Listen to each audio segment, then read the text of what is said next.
Hola, ¿qué tal? ¿Cómo están? Gracias por estar con nosotros en Retorno Online. ¿Se han preguntado alguna vez por qué hay tantas denominaciones cristianas, incluido católicos y ortodoxos y bueno, todos aquellos que creen en Cristo? ¿Por qué hay tantas iglesias? ¿Por qué son tan diferentes entre sí? ¿Por qué cada cristiano es diferente? Bueno, el día de hoy vamos a hablar un poquito de 8 características de la iglesia original, la iglesia que se formó cuando Jesús resucitó y ascendió al cielo. Esa primera iglesia que dejó, bueno, hoy vamos a desmenuzarla, vamos a hablar un poquito de cómo era y de cómo debe ser el verdadero cristianismo. Así que comenzamos, bienvenidos a Retorno Online.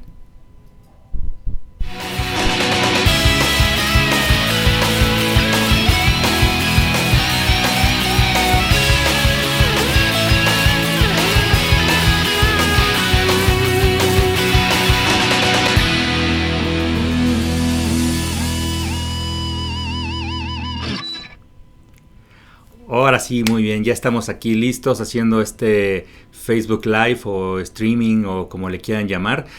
Muchas gracias por estar con nosotros como cada domingo. Saben que mi nombre es Gerardo González, pero si no me presento, si es la primera vez que nos ven. Yo soy Gerardo González, junto con Mari, mi esposa, como cada 8 días digo, estamos empezando este pequeño proyecto al que hemos denominado Retorno Online. Y nos dará mucho gusto que nos acompañen durante los próximos 30 minutos si lo logro, si logro que sea rápido. Ojalá que nos estén viendo. Así que les decía, el de hoy vamos a hablar acerca de cómo realmente según lo que dice la Biblia, según lo que podemos leer en el libro de Hechos, cómo está descrita la primera iglesia, esa primera reunión que hubo después de que Jesús subió al cielo y se fue, resucitó. ¿Cómo era? ¿Cómo funcionaba esa primera iglesia? Bueno, quizás quieran bajar las notas del día de hoy, siempre las ponemos. Acuérdense que pueden escanear este código QR que va a salir aquí en pantalla. Si no están viendo obviamente el video en una pantalla grande con el que puedan escanear con su celular o están ocupando su celular, pueden darle clic al link que está en el post, en la redacción, en la descripción de este post. Ahí está puesto el link donde pueden bajar las notas del mensaje del día de hoy. Bueno, si escuchan un poquito de ruido es porque dejé la ventana abierta, se me olvidó cerrarla, pero bueno, al final estamos en vivo, estamos en nuestra casa y bueno, pues así suenan todos los streamings en casa hechos así, ¿no? Bueno, les decía, ¿cómo fue y por qué sucedió la primera reunión, la primera vez que se formó en estricta esencia la iglesia? Bueno, antes déjenme decirles un poquito de historia. De hecho, este domingo y el siguiente domingo es más una onda de historia, de conocimiento general, de que podamos entender un poquito. Ya saben que me encanta leer, cuando leo la Biblia me gusta ponerme en el contexto original, leerla con sentido común, ¿no? Sin interpretaciones, ni cosas raras, ni ideologías, no. Es tratar de entender lo que dice realmente la Biblia. Entonces, si ustedes leen el libro de Hechos, pueden encontrar en el capítulo 2, casi todo el capítulo 2 prácticamente, es la historia justamente de cómo sucedió esa primera reunión. Y hoy en día, quería empezar diciéndoles, hoy en día hay una cantidad tremenda de denominaciones cristianas, ¿no? Es decir, todos aquellos que creen de alguna manera en Jesús, en Cristo, en Jesucristo, en Dios, en este Dios trino, ¿no? De Dios, Hijo, Padre y Espíritu Santo. Hay muchísimas. Evidentemente en México y en los países de Latinoamérica el catolicismo es, digamos, quien abarca mucho, la mayoría, ¿no?, del credo popular, ¿no? Pero también encontramos dentro del catolicismo pues distintas ramas, ¿no? Escuelas diferentes. También encontramos en lo que se conoce como el protestantismo, ¿no? Yéndonos mucho a la historia en el momento en que hubo esta división entre el catolicismo apostólico romano y Martín Lutero, que era un sacerdote, un monje católico, y que empieza a creer, a desmenuzar la palabra y empieza a entender que no necesariamente es como la religión oficial de ese momento decía que era el cristianismo. Y entonces se empieza a dividir y empieza a haber una gran cantidad de denominaciones. De modo que encontramos bautistas, pentecostales, adventistas del séptimo día, presbiteranos, los que más conocemos que son los evangélicos, los hermanos aleluyos, no, esos no son denominaciones cristianas, ¿no? Esos son apodos nada más que nos han puesto. También hay una serie de sectas alrededor que no se consideran oficialmente denominaciones cristianas, que sin entrar en detalle, ni quiero hacer polémica, quiero dejar muy claro que dentro de todas estas denominaciones no hay la verdad, nadie tiene la verdad absoluta de cómo debe de ser el verdadero cristianismo, ¿no? Entonces te encuentras otras corrientes alternas como mormones, como testigos de Jehová, ahora están de moda estos de pare de sufrir, y que se van haciendo derivaciones, algunas un tanto más extrañas que otras, ¿no? Pero si nos vamos a lo que dice la Biblia, lo que realmente describe la Biblia como la forma de ser original que Jesús nos heredó, por decirlo de alguna manera, con la que capacitó a los apóstoles, a los 12 apóstoles y a todos sus discípulos, podemos entender muy bien, si nos vamos a ese punto, podemos entender muy bien cuál es la esencia del verdadero cristianismo. Y esta esencia, finalmente, es la que forma esta primera iglesia cuando Jesús resucita. Después de que resucita, le da instrucciones a sus apóstoles y después asciende al cielo, ¿no? Entonces, ahora sí, el primer versículo que quiero leerles justamente está un poquito antes del capítulo 2, pero es en Hechos, en el libro mismo de Hechos, capítulo 1, versículos 3 y 4. Fíjense lo que sucede aquí.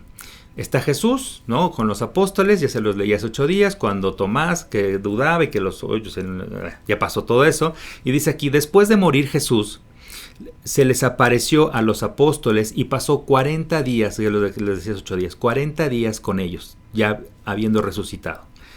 En una ocasión, dice aquí, estaban comiendo y les ordenó que no se fueran de Jerusalén, es decir, Jesús no les dijo en ese momento Jesús no les dijo en ese momento van a formar una iglesia, o se van a organizar de esta manera, o se van a llamar de esta forma, y va a haber estos niveles y estas jerarquías, no. La primera instrucción que les dijo fue, no se vayan de Jerusalén. Quédense aquí para recibir la promesa de la cual ya les he hablado. Ahora, ¿cuál es esa promesa? Si ustedes leen los 4 evangelios, que son los 4, si ustedes abren su Biblia, van a ver que está dividido en Nuevo y Antiguo Testamento. En el Nuevo Testamento, los primeros 4 libros son los 4 evangelios, y el siguiente libro después de los evangelios es el libro de Hechos. Es lo que sucede después de toda la historia de Jesús. Y le dice, ¿cuál es la promesa? La promesa de la cual ya les había hablado. ¿Cuál es esa promesa? Días antes a que Jesús fuera crucificado, les empezó a hablar de que les convenía que él muriera, que fuera crucificado, porque iba a venir después de él alguien a quien llamó el Consolador, alguien mayor que él. Ese mayor que él era el Espíritu Santo. Esa promesa que les había hecho era el Espíritu Santo, era él mismo, Dios mismo, acuérdense que es Dios Padre, Dios Hijo, él mismo, y después su Espíritu, de modo que ya no iba a ser necesario tener la presencia de un Jesús con el cual poderte sentar a la mesa y verlo físicamente, porque ahora esta promesa que se iba a cumplir a través del Espíritu Santo iba a ser a través de Jesús, de su Espíritu Santo, que iba a vivir ya no al lado entre todos, sino en nosotros, dentro de nosotros, que era Espíritu. Posteriormente, más adelante, les dice Jesús, en el versículo 8 del capítulo 1, Hechos 1:8, dice, pero cuando el Espíritu Santo venga sobre de ustedes, es una descripción muy clara, venga sobre de ustedes, recibirán poder. Eso es lo primero, recibirán poder, serán mis testigos, y aquí viene una instrucción, muy clara. Serán mis testigos en Jerusalén, en toda la región de Judea, en Samaria y en todo el mundo. Y esta es la primera vez que se ve una instrucción clara de Jesús respecto de una organización, entre comillas, ¿no? Una institución, entre comillas, ¿no? Les está diciendo, ¿qué hace un testigo? Atestigua. ¿Y cómo atestiguas? Diciendo lo que sabes, ¿no? Es decir, a través de tu propio testimonio, contando tu historia, hablándole a las personas de lo que a ti te ha sucedido y que te ha de alguna manera sacado adelante, ¿no? Ha restaurado tu vida, con la cual has tenido una mejora en tu vida. Eso hace una persona que atestigua. En un juicio criminal, judicial, un testigo lo que hace es decir lo que él observó para, en este caso, terminar de dar un juicio sobre una situación en una persona que está involucrada, ¿no? Aquí las instrucciones sean testigos de lo que habían visto. Acuérdense que habían estado por lo menos 3 años conviviendo con Jesús, viendo milagros, viendo personas que resucitaban, viendo ciegos que recuperaban la vista, cojos que podían caminar, vieron milagros asombrosos, la multiplicación de comida, cómo Jesús se impuso a las autoridades religiosas, cómo destruyó el paradigma de la religión y los líderes políticos, etc. Vamos, todo esto, les decía Jesús, quiero que sean mis testigos, que se lo digan a los demás, a todo mundo. ¿En dónde? Dice, en Jerusalén, en toda la región de Judea, en Samaria y en todo el mundo. Por ponerlo de alguna manera más sencillo. Jerusalén, pues obviamente es tu colonia, ¿no? Donde vives, aquí la unidad hueso periférico, ¿no? Este es Jerusalén, ¿vale? Bueno, Tlalpan, vamos a poner aquí. O la colonia aquí en Villacuapa, órale, pum, ¿no? La región de Judea, tu delegación, la Ciudad de México, ¿no? Esa es tu región, la región de Judea. En Samaria, pues ahora sí, toda la ciudad completa. Y sí, o México, ¿no? Y el resto del mundo, todo el mundo. Lo que estaba diciendo Jesús es que tiene que llegar esta palabra, esto que vieron ustedes, tiene que llegar a todo el mundo. Ahora sí, ya sin más preámbulos, vámonos a estas características que les dije que tiene el verdadero cristianismo como tal y cómo se formó la primera iglesia. Ahora, son 8 puntos, hoy vamos a ver 4, la próxima semana vamos a ver los últimos 4, porque si no, esto va a ser un cuento de nunca acabar y quiero acabarlo en media hora. Entonces, ¿cuál es la primera característica que podemos observar en el verdadero cristianismo y en esta primera iglesia? Punto número 1, tiene un poder, el verdadero cristianismo se caracteriza por un poder sobrenatural. Un poder sobrenatural que va muchísimo más allá del entendimiento que puede tener cualquier otra situación en la vida. La ciencia, en general, y yo soy fiel y ferviente creyente de la ciencia, a mí me encanta la ciencia. De hecho, una de nuestras series últimas fue basada en The Big Bang Theory, que finalmente está basada en ciencia. Todos podemos cambiar, ahí la pueden ver en nuestro canal de YouTube. Bueno, la ciencia ha dedicado todos sus esfuerzos en demostrar el por qué y de dónde vienen las cosas, ¿no? Pero hay una cantidad impresionante de cosas que hoy la ciencia no ha podido comprobar ni siquiera establecer una teoría válida. Hay muchas teorías acerca de muchos temas, pero no hay una teoría válida cierta todavía en muchos temas. Esto que sale de lo natural se conoce como sobrenatural, ¿ok? ¿Qué pasó exactamente después de que Jesús se fue? Era la fiesta de Pentecostés. Y estaban todos reunidos los apóstoles y estaban ya organizándose para ver qué podían hacer con esta instrucción que les había dado Jesús de ir y hablar, de ser testigos de lo que habían visto en todas partes. Y sucede esto. Vamos a ver el libro de Hechos, ahora sí, el capítulo 2, versículos 1 al 4. Dice, cuando llegó el día de Pentecostés, todos estaban reunidos en el mismo lugar, ahí estaban, ¿no?, en una casa. De repente vino, escuchen esto, y estas son de las cosas que no tienen explicación. De repente vino del cielo un ruido, como de un buen viento muy fuerte. ¿Han estado en un huracán, por ejemplo?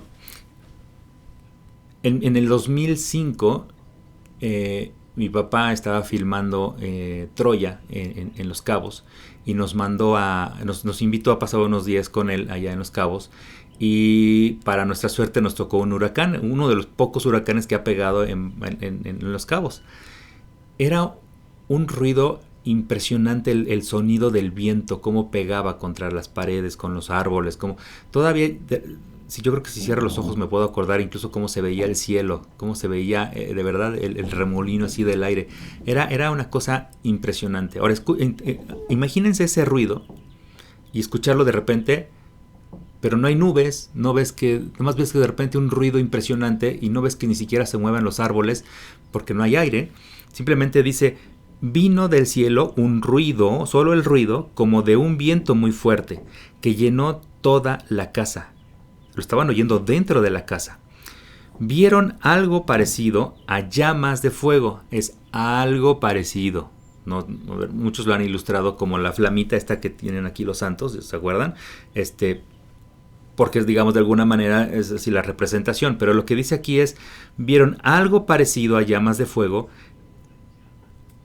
que se separaron y se colocaron sobre cada uno de los que estaban allí.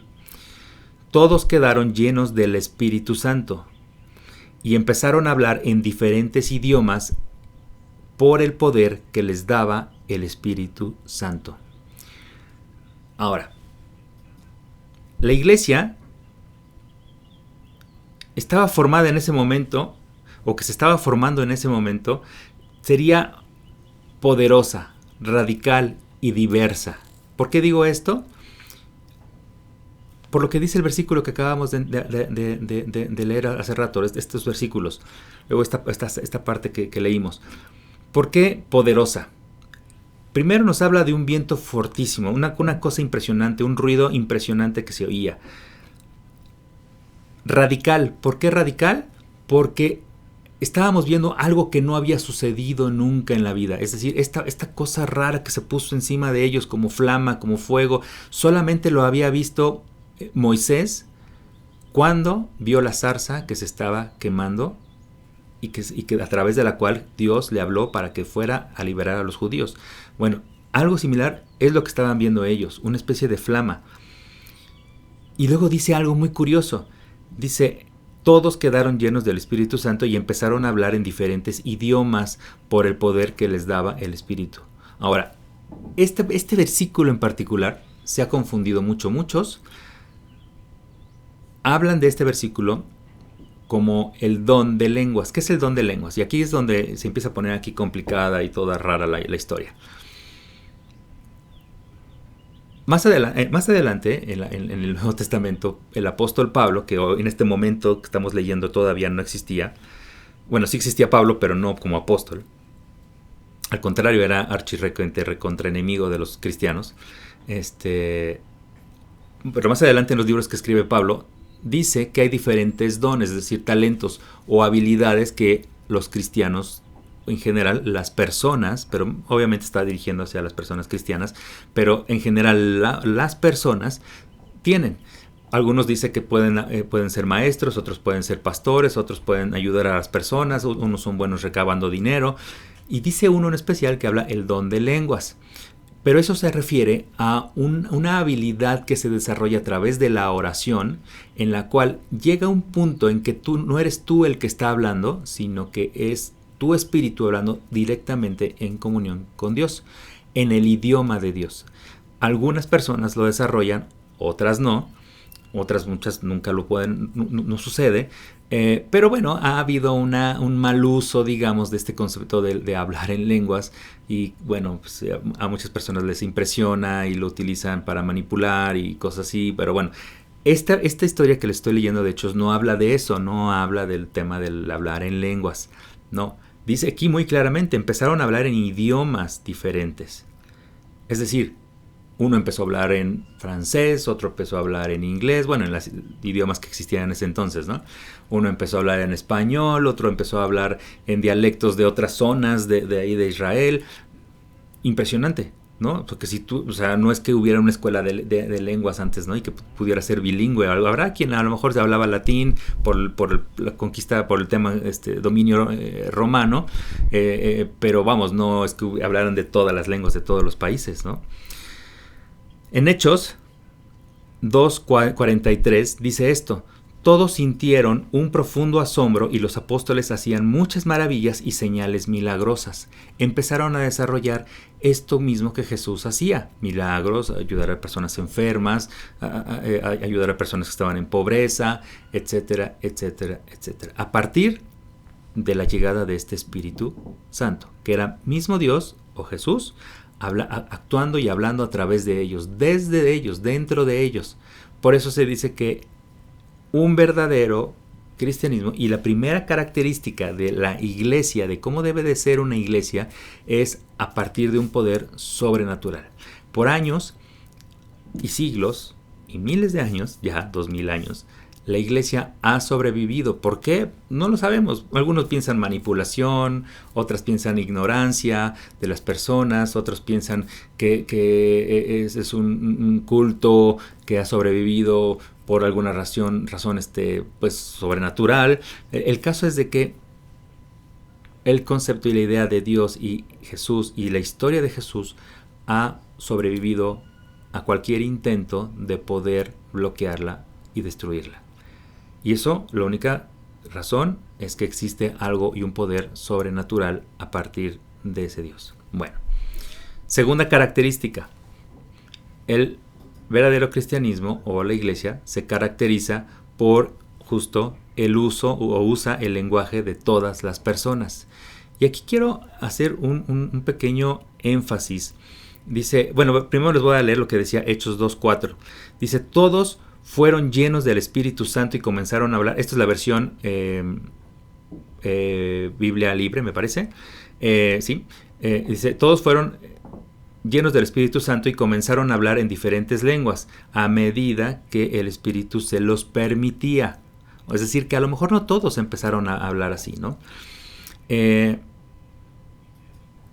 quiere decir? Y les decía, quiero hacer un énfasis importante en esto, con que usaba el lenguaje de todos. Esta es una manera políticamente correcta de decir que el propósito de la iglesia era ser incluyente, diversa. Ahora, por los tiempos en los que vivimos, la palabra diversa e incluyente pareciera que son del uso exclusivo de la comunidad LGTB, o de ciertos o exclusiva de ciertas situaciones de discriminación, por ejemplo, ¿no? O de racismo. Están muy asociadas a estas dos situaciones, pero no necesariamente significa específicamente eso, ¿no? Cuando sucedió esto, seguramente también había discriminación a personas homosexuales, seguramente también había esclavitud, seguro que sí, seguramente también había personas que veían mal a los demás por que no tenían educación o los recursos. Esto siempre ha existido. Pero a lo que se refiere esto, o el propósito de la iglesia, es que lo que esperaba o lo que espera Dios de la iglesia, no nada más cristiana, de cualquier iglesia o de cualquier unión entre personas, es que justamente podamos incluir a personas de todos tipos, colores y sabores. Ajá, literalmente. La iglesia no es un instrumento para descartar a las personas. Al contrario, la iglesia es un instrumento para incluir la creación tan diversa de Dios. De otra manera, no hubiéramos tenido la gran diversidad que teníamos en los 12 apóstoles, ¿no? Cada quien tenía una forma diferente de ser. No habríamos tenido la conversión de un Pablo, que era un perseguidor, un asesino de cristianos, enjuiciador, y llegó a ser una de las personas más importantes del Nuevo Testamento. Entonces, cuando lo que está tratando de hacer aquí Dios en este acto de que todos empezaban a hablar lenguas diferentes es revertir lo que había hecho en Génesis 11, me parece, cuando lo de la Torre de Babel, ¿no? Que intentan crear su propia torre, para poder llegar a Dios y decir, no te necesitamos, Dios, no queremos nada contigo. Bueno, en ese momento lo que hace Dios con esta acción en el libro de Hechos es revertir lo que pasó, que en ese momento diversificó las lenguas y los separó a todos para que no se pudieran poner de acuerdo entre todos. Aquí al revés, lo que está haciendo es que mostrarles que ahora el Evangelio, las buenas nuevas, estas noticias que traía Jesús, iba a ser para todos, no para el uso exclusivo de judíos, sino para todos y en todas regiones. Dice en el libro de Hechos 2, 5 y 8. Dice, en Jerusalén estaban viviendo fieles judíos, obviamente, que habían venido de todas partes de diferentes naciones. Es decir, eran judíos que vivían en diferentes naciones y que habían venido en ese momento a la ciudad, porque acuérdense que era la fiesta de Pentecostés. Al oír el ruido, se reunió una multitud y estaban confundidos porque cada uno oía hablar en su propio idioma. Aquí se confirma lo que les digo, no es que estaban hablando en lenguas espirituales y sonidos raros, no. Eran idiomas totalmente entendibles. Muy sorprendidos y llenos de asombro decían, ¿no son estos de Galilea? ¿Cómo es posible que cada uno de nosotros los oiga hablar en nuestro propio idioma? Y aquí nos vamos a la primera parte de la serie de esta de Perdiendo mi religión, donde les contaba que la preparación, ¿no?, de la escuela llegaba hasta cierto punto, y si no eras lo suficientemente bueno ya no tenías más educación. Y entonces estas personas decían, estos son de Galilea, eran pescadores, estos eran personas del campo, o sea, ¿cómo crees que van a ser bilingües, trilingües y que van a hablar de todas las naciones? ¿No? ¿Cómo es posible que lo estemos oyendo en nuestro propio idioma? Y continúa en 2.11. Nos vamos a saltar un poquito. En el libro de Hechos 2.11 dice, venimos de todos esos países, pero los escuchamos hablar, pero los escuchamos hablar las maravillas de Dios en nuestro propio idioma. ¿Eso qué significa? Otra vez, esta primera reunión que hubo donde sucedieron todos estos hechos, Dios les estaba diciendo a los apóstoles, a través de este Espíritu Santo y de este milagro o esta acción que estaba sucediendo en ese momento de que todos hablaban diferentes idiomas, les estaba diciendo, mi verdad, mi palabra será para todas las personas. Inmediatamente se abrió este evangelio para todos. Y dice, ustedes seguramente se saben este versículo de la verdad los hará libres, ¿no? Y aquí se cumple justamente eso. Porque para poder transmitir la verdad y poder tener esa libertad que iba a traer esa verdad, era importante que pudiera llegar a todas las naciones y en todos los contextos. ¿Ok? Bueno. Ahora, tercer punto. Creo que ya me pasé de media hora. Entonces, el punto número 3. Utiliza los talentos y dones de todos, de todas las personas, sin importar. Les voy a leer qué dice, igual seguimos en el libro de Hechos, capítulo 2, versículos 14 al 18 y luego el 21, esta es de la nueva versión internacional. Van a haber cosas muy repetidas, pero son diferentes maneras de leerlo, diferentes traducciones, y diferentes conceptos metidos en el mismo versículo. Entonces Pedro dijo a voz en cuello, es decir, gritando, estos no estaban o no están borrachos como ustedes suponen. Apenas son las 9 de la mañana.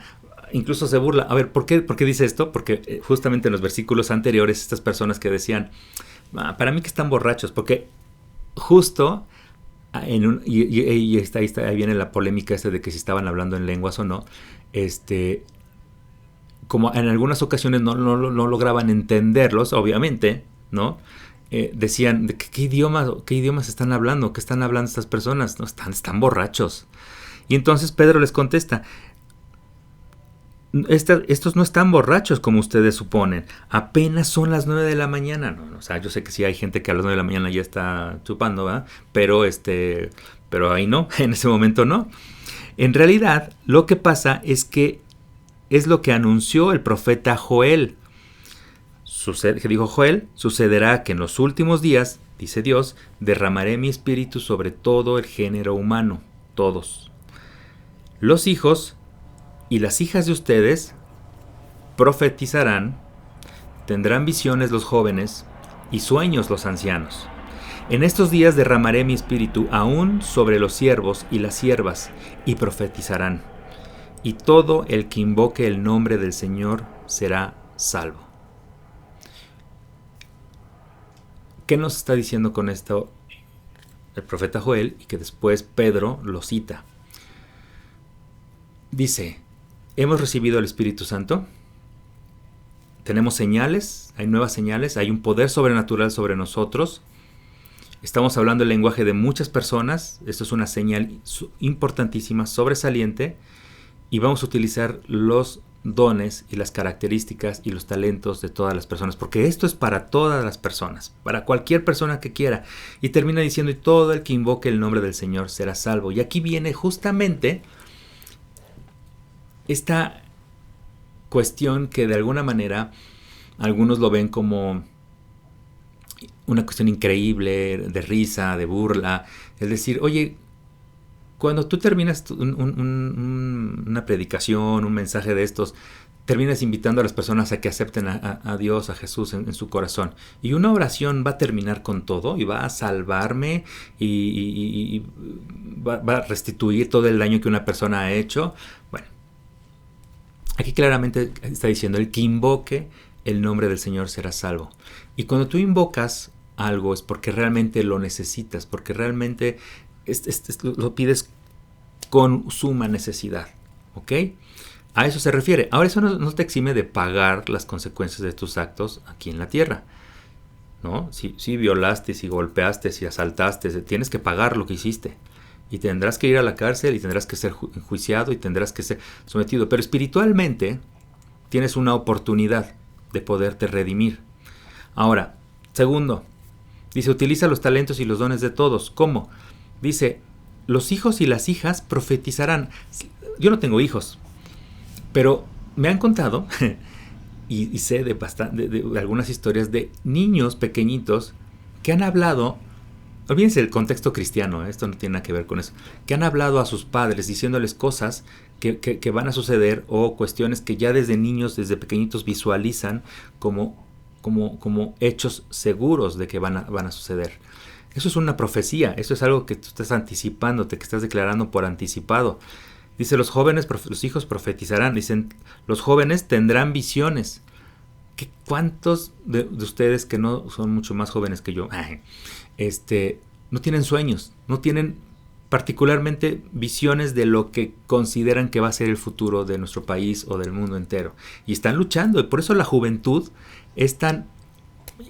Se empeña tanto en hacer un cambio en el mundo, por justamente estos sueños y estas visiones que tienen del mundo nuevo.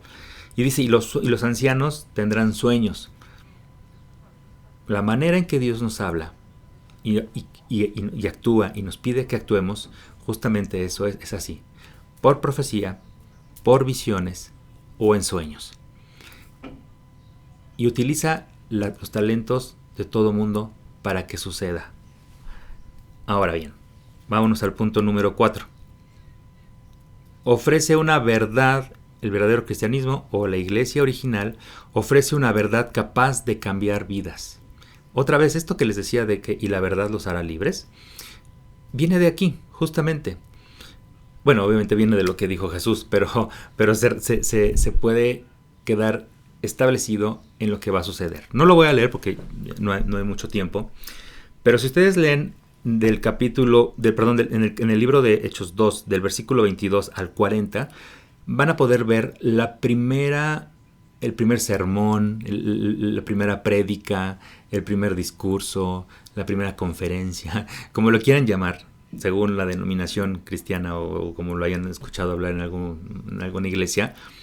La primera vez que Pedro habla a la gente que estaba reunida ahí. Y les empieza a hablar de lo que constituye la iglesia y la directriz que tiene que seguir la enseñanza de la iglesia. Pero en resumen, se los voy a decir rápido, esto no lo van a ver en pantalla, pero se los voy a leer rápido. Dice los siguientes puntos. Primero, que Jesús es Dios. Jesús es Dios y sus milagros lo prueban. Esto lo dice en el versículo 22. Que murió en la cruz, y esto es parte del credo. Esto lo dice en el versículo 23, y que resucitó al tercer día. Eso es el versículo 24 y el 32, ¿no? Siguiente, que esto nos llena de un gozo tremendo, de una alegría y una esperanza. Ajá. Esto está en el versículo 26. Que ha enviado a su Espíritu desde el cielo, que es el cumplimiento de esta profecía que nos decía. Ajá. Luego también dice que debemos arrepentirnos y ser bautizados. Y siguiente, que se nos dará al Espíritu Santo, así como lo envió, nos lo dará. Ajá. Y que debemos vivir de una manera diferente al resto del mundo. Ese es el versículo 40. Todos estos puntos que están descritos ahí, y según la versión que lean, los van a leer de una manera diferente, pero básicamente todo está ahí. Que Jesús es Dios, que resucitó, que fue crucificado, que resucitó, que la resurrección nos llena de esperanza, de gozo, de alegría, que a partir de su resurrección se ha enviado el Espíritu Santo, que a partir de esta resurrección, de esta ascensión y de la venida del Espíritu Santo, es que nosotros podemos arrepentirnos, que una vez que nos arrepentimos debemos ser bautizados para demostrarle al mundo nuestra fe. Por eso es importante que el bautizo sea cuando tienes una edad lo suficientemente adulta o madura para poder tú estar consciente de lo que estás haciendo, y esa es una de las grandes diferencias, ¿no?, del bautizo, que el Espíritu Santo vive en nosotros y que debemos vivir de una manera diferente. Y esa es la enseñanza primera, inicial, la esencia de la iglesia. No habló Pedro de perdón, no quiero ser ofensivo, ni mucho menos, pero me estoy apegando a lo que dice aquí. No habló de objetos milagrosos, no habló de tradiciones, no habló de ritos especiales, no habló de sacrificios, no habló de lecturas mezcladas con brujería, no habló de libros de autoayuda, no habló de... vamos, lo que dijo Pedro en su primer mensaje fue: esto es lo que vamos a enseñar y esto es hacia dónde y cómo debe guiarse la iglesia. Lo primero, Jesucristo es Dios y es Espíritu. Murió por nosotros, resucitó, y a partir de su resurrección tenemos el Espíritu Santo con nosotros. Debemos ser bautizados, podemos arrepentirnos, ser bautizados inmediatamente, y debemos comportarnos de una manera diferente al resto del mundo. Esa es la esencia del verdadero cristianismo.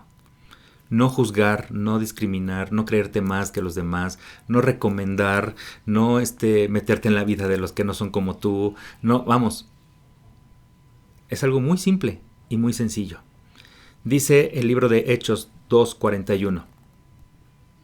Los que recibieron su mensaje fueron bautizados. Es decir, esto obviamente significa que en ese grupo hubo personas que aceptaron el mensaje y otras que no. Dijeron: este está loco, no, vámonos. No nos quiere meter ideas nuevas, esto no, o quién sabe qué, ya está interpretando lo que dijo Jesús, y se fueron. Pero dice aquí: los que recibieron su mensaje fueron bautizados, y aquel día se unieron a la iglesia unas 3,000 personas. Imagínate, esto lo dice Hechos 2:41. Imagínate, de ser 12 personas en una casa con a lo mejor unas 20, 25 personas, ahí que eran los que quedaban de los discípulos, ¿no? Que normalmente seguían a Jesús, pasar en un día a ser una iglesia de 3,000 personas. Esto es una mega iglesia. O sea, hay iglesias cristianas que tienen esto en cualquier domingo, ¿no? Hay iglesias muy pequeñitas. Hay iglesias cristianas que dicen: no, yo prefiero seguir aquí con mis 50 personas y estamos muy bien porque nos conocemos entre nosotros. Bueno, la primera iglesia que se formó obtuvo 3,000 miembros en su iglesia el primer día. Y lo más importante de todo esto, y aquí lo vamos a dejar, Hechos 2:42. se mantenían firmes en la enseñanza de los apóstoles. Ahora, esto no significa que creían como borreguitos y que lo único que decían ellos era la ley. No, significaba que todos seguían este mismo credo, ¿no? De que Jesús es Dios, de que fue crucificado, de que resucitó, etcétera, etcétera. Y se mantenían firmes en esa enseñanza.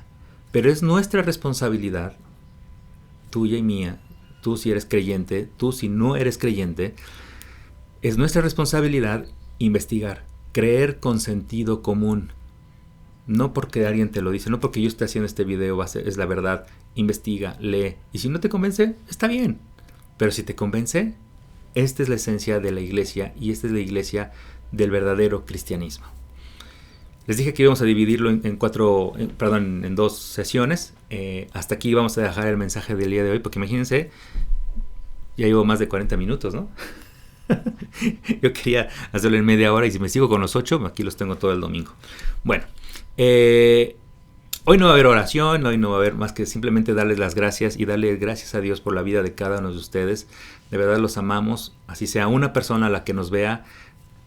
Es una vida que cambia, es una vida que se transforma y estamos agradecidos con Dios por eso. Los amamos, nos vemos el próximo domingo. Los voy a dejar así, tan, para que les dé ganas verlo el siguiente domingo. Después vamos a tener 2 sesiones, vamos a dos domingos más después del que viene. Vamos a conmemorar el año de la pandemia. Hoy se conmemora el primer año del primer caso en México de COVID-19. Y el día 14 de marzo se conmemora cuando se declaró por fin, ¿no? la pandemia en México. A todos nos mandaron los que trabajamos en casa a nuestras oficinas. Y quiero tener un programa especial al cual he titulado Que su vida cuente.